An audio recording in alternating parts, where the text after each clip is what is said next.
calcul et l'opération de calcul. L'opération de calcul, c'est la chose la plus facile.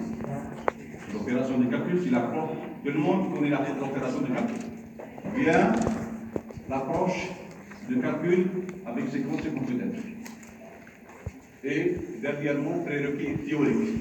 C'est très important le prérequis théorique pour comprendre le magnétisme. Ça, c'est le plan de présentation. Un rappel théorique, classification des atomes et des ions, classification des éléments, des alliages et des composés, le magnétisme non coopératif, le magnétisme coopératif, le magnétisme localisé, le magnétisme itinérant et les configurations de spin. Ça, c'est le rappel théorique. Puis on passe aux exemples du calcul. On va parler de l'approche de l'opération de calcul. On va prendre 4 exemples. Premièrement, l'atome de l'or, qui est un matériau diamagnétique. On va prouver qu'il est diamagnétique. On passe, deuxième exemple, le fer dans la structure BCC, qui fait partie du ferromagnétisme itinérant. Puis on prend l'oxyde d'europium dans la structure BCC, qui fait partie du ferromagnétisme localisé. Puis on passe à la procédure FSM pour étudier les différentes phases ferromagnétiques et on va prendre le fer dans la structure RCC. Premièrement, on va commencer par la classification magnétique des atomes et des ions. Nous avons la première non magnétique ou diamagnétique, c'est-à-dire des systèmes dont tous les électrons sont appareillés. Nous avons un atome dont tous les électrons sont appareillés, donc nous avons un atome soit diamagnétique ou non magnétique. Puis nous avons un atome magnétique ou paramagnétique, c'est-à-dire le système qui ont des électrons non appareillés ou célibataires. Par exemple, nous avons le zinc, c'est un atome diamagnétique. Et nous avons le nitrogène, c'est un atome paramagnétique. Et le nickel, c'est un atome paramagnétique. Maintenant, on passe à la classification magnétique des éléments, des alliages et des composés. Nous avons 3 classifications. La première classification basée sur la susceptibilité magnétique. On définit la grandeur de susceptibilité par la formule C égale M sur H. M, c'est l'alimentation, ça vient de l'anglais magnetization. Ou H, c'est le champ magnétique extérieur.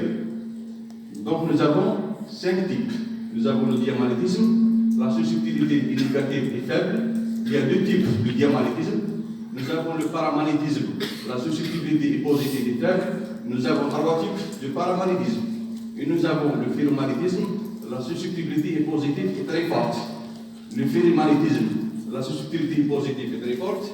Et nous avons l'antiferromagnétisme, la susceptibilité est positive et faible. Ça, voici quelques exemples. Pour les éléments antiferromagnétiques, nous avons le manganèse. Pour le ferromagnétique, nous avons le nickel, le cobalt et le fer. Nous avons les métaux paramagnétiques. Dans les métaux, nous avons le titanium, vanadium, ce sont des éléments paramagnétiques. Et nous avons des éléments diamagnétiques, comme on a, par exemple, le potassium, ce sont des éléments diamagnétiques. Voici quelques exemples pour les valeurs de susceptibilité. Vous avez -1, le superconducteur. Nous avons ici les matériaux diamagnétiques, et bien les matériaux antiferromagnétiques, et puis les matériaux paramagnétiques et les matériaux ferromagnétiques. Vous remarquez que la susceptibilité des matériaux antiferromagnétiques sont proches de celle des matériaux paramagnétiques. Maintenant, on passe à la deuxième classification, qui est basée sur la coopération en non-magnétique atomique. Donc nous avons magnétisme non coopératif. Il n'y a pas d'interaction magnétique à longue distance. Il n'est pas caractérisé par une aimantation spontanée atomique. Lorsque les atomes porteurs de mouvement se trouvent dilués dans le réseau cristallin, sont éloignés les uns des autres, la substance est paramagnétique. Si la substance est constituée d'atomes non porteurs de mouvement, elle est diamagnétique. Donc pour le diamagnétisme, il n'y a pas de mouvement magnétique atomique. Mais pour le paramagnétisme, il y a des mouvements magnétiques, mais les mouvements magnétiques sont éloignés, il n'y a pas de coopération. S'il n'y a pas de coopération, sont considérés comme des matériaux paramagnétiques, malgré qu'ils ont leur mouvement magnétique atomique. ça vient de magnétisme non coopératif. Il n'y a pas de coopération entre les mouvements magnétiques. On passe au magnétisme coopératif. L'existence de magnétisme coopératif est liée à la présence d'électrons non appariés au célibataire organisé, c'est-à-dire en interaction mutuelle. C'est le mouvement magnétique sont coopératifs. Il y a une interaction. Donc, ça crée le magnétisme coopératif. Nous avons trois types. Le ferromagnétisme, antiferromagnétisme et ferromagnétisme. Ces trois types appartiennent au magnétisme coopératif. Maintenant, voici pour les éléments, nous avons 15 éléments magnétiquement ordonnés. C'est-à-dire soit ferromagnétique, soit antiferromagnétique. Nous avons 15. Donc, il y a 5 pour les éléments de transition, et nous avons quelques éléments pour les terres rares, et nous avons l'oxygène. Ils sont des éléments magnétiques, soit ferro, soit antiferro. On passe à la troisième classification qui est basée sur l'existence ou non de mouvements magnétiques atomiques.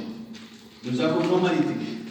Un matériau est dit non magnétique lorsque le mouvement magnétique atomique de tous ces atomes est nul. Donc les matériaux diamagnétiques et les matériaux paramagnétiques de type Pauli. Parce qu'on a dit qu'il y a plusieurs types de paramagnétisme. Donc les matériaux diamagnétiques et les matériaux magnétiques de type Pauli sont considérés comme des matériaux non magnétiques, c'est-à-dire le mouvement atomique est nul. Lorsque le mouvement magnétique est nul, donc c'est un élément matériel non magnétique. Maintenant, les classifications, maintenant les matériaux magnétiques. Un matériau est démagnétique lorsque le mouvement magnétique atomique de l'un de ces atomes est non nul, même si le mouvement magnétique total est nul. Ce qui importe, c'est le mouvement magnétique atomique. Ce n'est pas le mouvement magnétique total. Maintenant, les matériaux paramagnétiques de type Curie. Donc, il y a des matériaux paramagnétiques de type Pauli, sont considérés comme des matériaux non magnétiques, et les matériaux paramagnétiques de type Curie sont considérés, et les ferromagnétiques, ferrimagnétiques, antiferromagnétiques sont tous considérés comme des matériaux magnétiques. Donc, voici pour les éléments, voici 79 éléments sont magnétiques. Donc, soit paramagnétiques, soit ferromagnétiques, soit arabes. Parmi ces 79, on a trouvé 15 magnétiques. 15 magnétiques ordonnés, coopératifs. Donc 15, si on limite 15 à partir de 79, on va trouver combien? 64 paramagnétiques. Donc 15, on a trouvé soit antiferro, soit ferro, et les autres sont tous des matériaux paramagnétiques. Maintenant, on passe au magnétisme non coopératif dans les semi-conducteurs limites.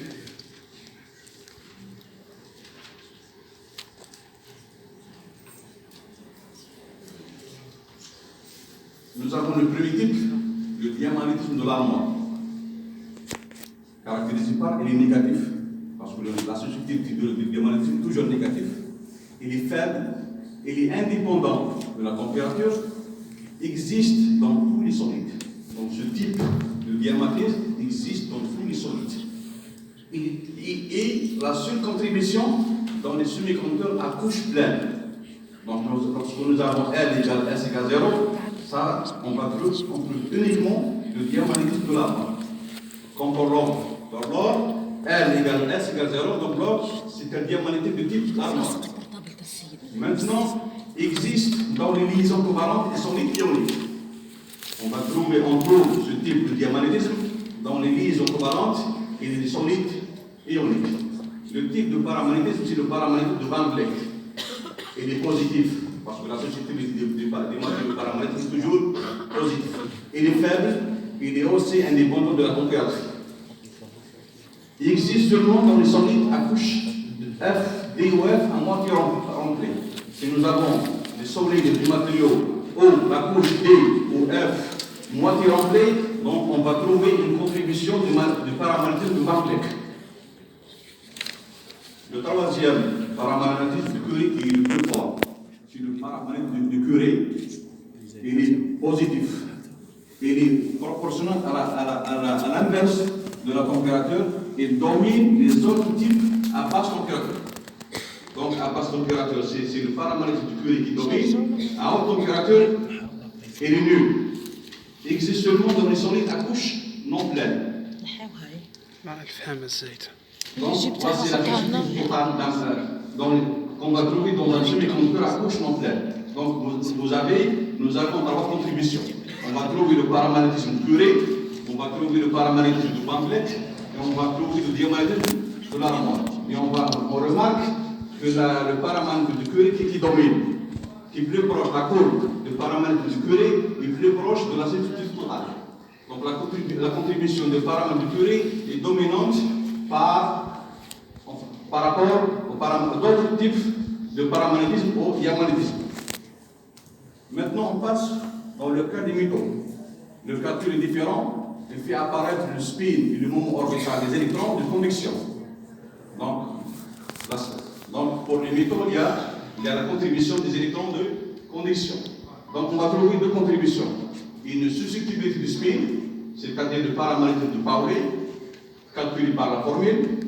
On va trouver quelle est une fonction de moment effectif, moment effectif, mu, B.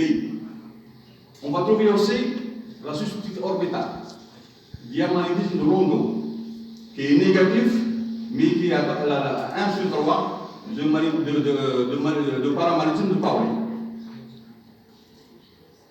Les deux termes de l'armoire et complète sont toujours présents. Donc ici, il y a 4 contributions. Dans les métaux, il y a un paramagnétisme de Pauli, il y a un paramagnétisme de pamphlet, il y a le diamagnétisme de l'armoire, il y a le diamagnétisme de Longo. Mais la contribution dominante est celle du paramagnétisme de Pauli. Donc les métaux, c'est le paramagnétisme de Pauli qui domine, dans les semi-conducteurs, c'est le paramagnétisme de Curie qui domine.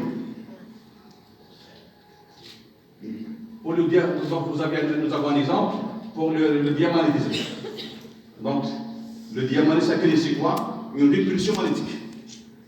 Le diamagnétisme est caractérisé par une répulsion magnétique. Donc, dans le graphite, dans la grenouille, parce que la grenouille, c'est un matériau diamagnétique. Et pour les superconducteurs, ce sont tous des matériaux diamagnétiques. Maintenant, on passe aux théories du paramagnétisme et du diamagnétisme. Le traitement classique du diamagnétisme, on commence par la théorie de Langevin, 1905. Qu'est-ce qu'il dit la théorie? Chaque électron tournant autour du noyau a un moment magnétique dipolaire. La somme des moments magnétiques dipolaires pour un atome est nulle. L'aimantation vient de la réaction au couple dû au champ magnétique externe qui crée la précision de l'armoire. Les moments magnétiques dipolaires s'orientent dans le sens contraire du champ magnétique extérieur. Ça, c'est la théorie de Langevin pour le diamagnétisme.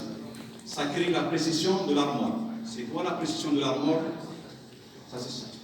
C'est l'axe orbital qui est dévié, de l'atome qui est dévié. Lorsqu'on applique un champ magnétique extérieur, ça dévie l'axe orbital de l'atome. Donc ça crée un diamagnétisme. Donc le diamagnétisme, ça crée avec le champ extérieur. S'il n'y a pas un champ magnétique extérieur, il n'y a pas de diamagnétisme. Maintenant, on passe au traitement classique du paramagnétisme. On commence par la loi de Curie, 1895.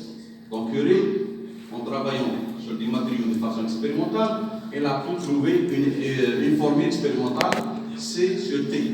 La susceptibilité des magnétos paramagnétiques varie inversement avec la température. Ici, c'est la constante de Curie. Ça concerne uniquement les matériaux paramagnétiques. Voici un exemple, comment la susceptibilité d'un matériau paramagnétique diminue avec la température. On passe maintenant à la théorie de Langevin, du paramagnétisme. Qu'est-ce qu'il dit Langevin? Chaque atome a un moment magnétique dipolaire permanent. Au contraire, pour les matériaux diamagnétiques, les moments magnétiques sont orientés de façon aléatoire. Donc, pour un matériau paramagnétique, il existe le moment magnétique, ce n'est pas nul. Mais ils se sont orientés de façon aléatoire. Le moment magnétique total d'un matériau est nul. Les moments magnétiques atomiques s'alignent dans le sens du champ magnétique extérieur appliqué. Donc, ils sont orientés aléatoirement, mais si on applique un champ magnétique extérieur, ils vont s'aligner dans le même sens du champ magnétique extérieur. La théorie de Langevin a permis de déterminer la nature de la constante de Curie. Elle est reliée au moment magnétique effectif atomique. Donc C, elle est en fonction du moment magnétique effectif. On va trouver ailleurs que le moment effectif calculé à partir de la règle de Hund. Le moment effectif, c'est le moment théorique prédit par la règle de Hund. On va le comparer avec le moment calculé à partir de la substitution avec la constante de Curie. Chaque matériau a sa constante de Curie. Donc, si on arrive à mesurer la susceptibilité, on peut calculer le moment magnétique, paramagnétique, le moment magnétique paramagnétique. On peut le comparer avec le moment effectif qui est dit avec la règle de Hund. Donc, on doit distinguer entre un matériau paramagnétique et un état aux phases paramagnétiques. Un matériau paramagnétique, c'est un matériau paramagnétique, c'est un matériau qui est paramagnétique à l'état fondamental aux conditions ambiantes. Il est régi par la loi du Curie. Par exemple, l'aluminium et le platine. Ce sont les matériaux paramagnétiques qui sont régis par la formule du Curie. Et nous avons aussi un état aux phases paramagnétiques. C'est un état paramagnétique à haute température pour les matériaux ferromagnétiques. Elle est régie par la loi du Curie-Weiss, ou bien ferromagnétique et antiferromagnétique est régie par la loi de Néel. Par exemple, pour les matériaux ferromagnétiques, nous avons le fer et le nickel. Ce sont des matériaux ferromagnétiques. Mais lorsque la température dépasse la température de Curie, ils deviennent des matériaux paramagnétiques. Ici, on parle de l'état ou la phase paramagnétique. Tandis que pour l'aluminium, ils n'ont qu'un seul état paramagnétique. Donc, on peut parler d'un matériau paramagnétique. Il est toujours paramagnétique. Il ne peut pas être ferromagnétique ou antiferromagnétique. Donc, nous savons, pour les matériaux ferromagnétiques, les ferromagnétiques sont régis par la loi de Curie-Weiss. Pour les matériaux antiferromagnétiques sont régis par la loi de Néel. Maintenant, on passe au magnétisme coopératif dans les semi-conducteurs et métaux. Donc, le magnétisme coopératif est caractérisé par l'existence de l'alimentation spontanée atomique.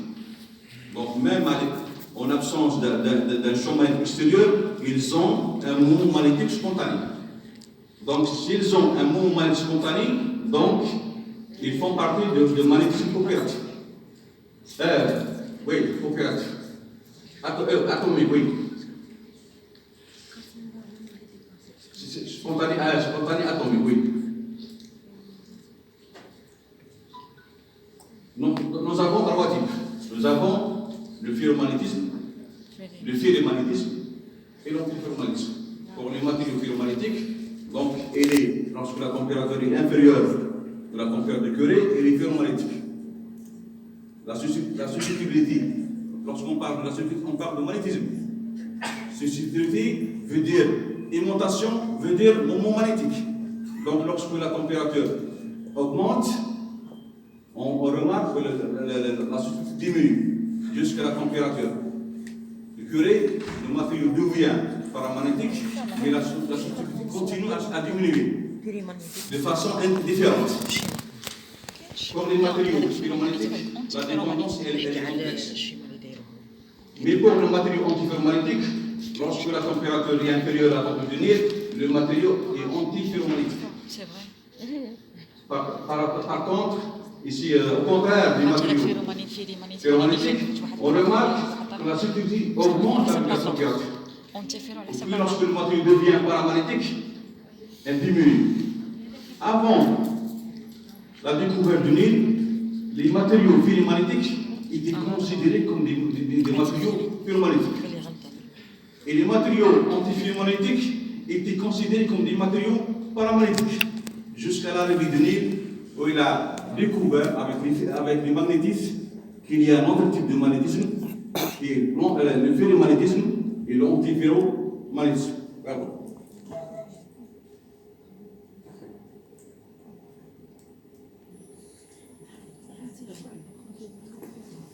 Maintenant, on passe aux théories de ferromagnétisme. On va commencer par la théorie du champ champ moléculaire du ferromagnétisme par Pierre Weiss en 1970. C'est une théorie phénoménologique. Qui veut dire quoi? Sans démonstration mathématique et sans résultat expérimental. Ce sont des suppositions, des idées générales qu'elle peut déduire à partir des constats. Donc, qu'est-ce qu'elle a dit? Qu'il existe une interaction mutuelle entre les mouvements magnétiques atomiques. Donc, la coopération. Donc, il a introduit l'idée de coopération entre les mouvements magnétiques atomiques. Il a dit aussi que l'origine de cette interaction est le champ magnétique interne, appelé un champ moléculaire, que c'est un champ virtuel, qui est différent du champ magnétique externe. Donc, il a supposé l'existence d'un champ magnétique interne, qu'il a appelé le champ moléculaire. Donc, il a supposé aussi que le champ moléculaire est proportionnel à l'alimentation. Il a introduit aussi l'existence du domaine magnétique. C'est lui qui a introduit le concept du domaine magnétique. Il a corrigé la formule du Curie pour les matériaux ferromagnétiques. Donc la loi du Curie, elle est valable uniquement pour les matériaux paramagnétiques. Mais pour les matériaux ferromagnétiques, elle a déduit une autre formule en fonction de la température du Curie. Et elle a appelé la formule de Curie-Weiss. C'est Weiss qui l'a posée, mais qui a déduite de la formule du Curie. Par respect, elle a ajouté le nom de Curie. Voici l'exemple pour l'oxyde d'europium, qui c'est un matériau ferromagnétique, mais généralement il est composé à base des terres rares. On remarque que la température de Curie est faible, elle est presque 120. Tandis que pour les matériaux à base des éléments de transition comme le nickel, par exemple pour le nickel, on va trouver 600. Pour le fer, je crois, 1000. Mais les composés à base des terres rares, on va trouver que la température de Curie est faible. 100, 120, 200. Elle est proche de la température ambiante. Maintenant, on passe à la théorie du Nil, du ferromagnétisme anti-ferro qu'il a posé en 1948. Le point de départ, ce sont juste des idées. Explication simple et rationnelle des propriétés des ferrites spinels avec deux idées spinels essentielles. Premièrement, généraliser à plus de ce réseau la théorie du champ moléculaire. Donc, on a supposé l'existence de ce réseau. Et chaque réseau, on peut l'appliquer à la théorie du champ moléculaire. Imaginez des interactions indirectes qui entraînent des configurations antiparallèles des moments entre ce réseau. Donc, il a découvert le ferromagnétisme et l'antiferromagnétisme. Voici quelques exemples pour les méthodes de transition 3D.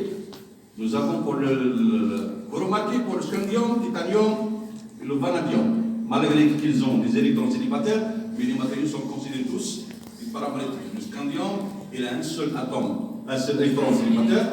Le titanium, 2 électrons. Le vanadium, malgré qu'il a 3 électrons célibataires, mais il ne peut pas coopérer pour créer le ferromagnétisme. Donc, 3 électrons, c'est faible, c'est pas suffisant pour créer le ferromagnétisme.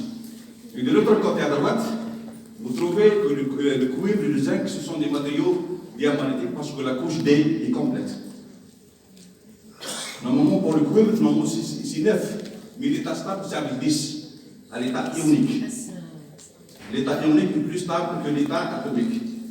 Pour les terres rares, on trouve le paramagnétique, on trouve l'antiferro, on trouve même le ferrite. Parce qu'il y a des déformations intérieures pour les matériaux d'éléments de la capitale. Cette déformation intérieure qui cause le ferromagnétisme. Ça brise la symétrie et ça crée le ferrimagnétisme. Parce que le ferrimagnétisme est basé sur la brise de symétrie. S'il y a une symétrie, il n'y a pas de ferrimagnétisme. l'existence de degrés de symétrie, ça crée le ferromagnétisme. Donc la différence entre le magnétisme qui existe dans les métaux 3D et qui existe dans les éléments 4F, le magnétisme dans les éléments 3D est régi par des interactions d'échange très importantes. Tandis que pour les métaux 4F sont régis généralement pour le couplage anisotropique. Le couplage anisotropique, c'est lui qui est la base, qui est le plus fort dominant dans les éléments 4F. On va passer maintenant aux alliages. Et on va parler du magnétisme covalent. Lorsqu'on a des alliages, ça crée un magnétisme covalent. Donc il y a un alliage atome magnétique, comme par exemple le fer dans la structure PCC, avec le cobalt dans la structure PCC, ça crée l'alliage FeCO. Il y a deux possibilités, la structure CSCl ou bien ZN. Si on fait un alliage entre un atome magnétique et un autre non magnétique, on va trouver des alliages, par exemple, uslaires, qui sont ferromagnétiques, même si les éléments constitutifs ne le sont pas tous. Donc on peut créer un matériau ferromagnétique à partir des éléments qui ne sont pas magnétiques. Donc c'est le résultat du mécanisme de double échange entre des ions magnétiques voisins, généralement du manganèse, situés en centre de corps. Donc, nous avons le cuivre, c'est un élément non magnétique. Nous avons l'aluminium, c'est un magnétique. Paramagnétique, c'est le manganèse le seul qui est ferromagnétique. Donc, si on fait cet alliage, l'alliage devient un matériau ferromagnétique. On passe le cas des composés ioniques. Par exemple, les cas plus généraux des métaux de transition. On trouve des composés métalliques. Par exemple, le sulfure de fer, c'est un matériau métallique et antifureux. Donc, il y a toutes les possibilités. Par exemple, les composés semi-conducteurs. Par exemple, le sulfure de nickel est un matériau semi-conducteur et antifureux. Pour les oxydes des métaux de transition, généralement des composés semi-conducteurs. Donc, l'oxyde CrO2 est le seul composé ferromagnétique. Malgré qu'il est oxyde, il est ferromagnétique. Généralement, les oxydes ce sont des matériaux antifureux. Même c'est le seul matériau oxyde qui est ferromagnétique. On trouve aussi l'oxyde de nickel et l'oxyde de cobalt qui sont des matériaux antifureux. La magnétite, c'est un matériau ferromagnétique. Dans les oxydes, on trouve tous les types de magnétisme dans les oxydes. Les carbohydrates des terres rares, on trouve les composés métalliques, sélénium de cadmium, GDCE et les antifureux. On trouve le sulfure d'europium et les furons. On trouve les composés semi-conducteurs, par exemple le sélénium d'europium et les furons. Pour les oxydes des terres rares 4F, généralement des composés semi-conducteurs, on trouve l'oxyde d'europium et les furons. Et on trouve le perovskite, Le perovskite, il est antifureux. Pour les composés ioniques, un complexe ou un composé de coordination est souvent constitué d'un cation métallique entouré de plusieurs ligands anioniques ou neutres qui délocalisent une partie de leur densité électronique. Pour un élément de transition engagé dans un complexe, le mouvement orbital est le plus souvent nul. Pourquoi? Parce qu'il est bloqué par l'environnement. Ce n'est pas le cas pour un élément d'état rare. Il faut inclure le couplage spin-orbite pour calculer la contribution orbitale. Donc pour les éléments 3D, ce n'est pas nécessaire de calculer le couplage spin-orbite.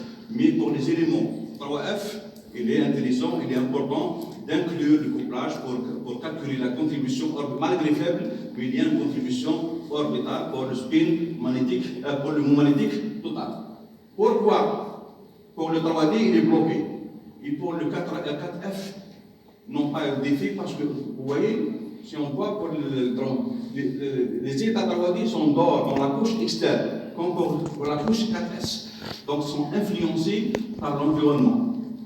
Tandis que pour les états 4F sont plus proches au noyau, sont dans la couche interne par rapport à la couche 5D la couche 5D et la couche 6D, elles font partie de la couche externe. Tandis que la couche 4F, elle est au fond. Donc elle n'est pas influencée par l'environnement atomique. Le mouvement magnétique de spin de cation métallique dépend de l'environnement. Donc, uniquement pour les composés ioniques. Si on a un composé ionique, donc le cation, le mouvement magnétique, dépend de l'environnement ionique qui l'entoure. Donc, il y a deux environnements connus. Il y a l'environnement tétraédrique et l'environnement octaédrique. Pour étudier l'effet de l'environnement sur les propriétés magnétiques des cations, on fait recours à la théorie du champ cristallin. Donc, pour étudier les composés ioniques, il est nécessaire d'appliquer les règles de la théorie du champ cristallin. Donc, pour un champ cristallin octaédrique, les états D, il y a une décomposition des états D. Nous avons TUG en bas et UG en haut. Tandis que pour un environnement tétraédrique, ça c'est pour l'environnement octaédrique, pour l'environnement tétraédrique, ça crée aussi une décomposition, mais remarquez bien, ça nous avons T2 et EG, ce n'est pas les mêmes notations.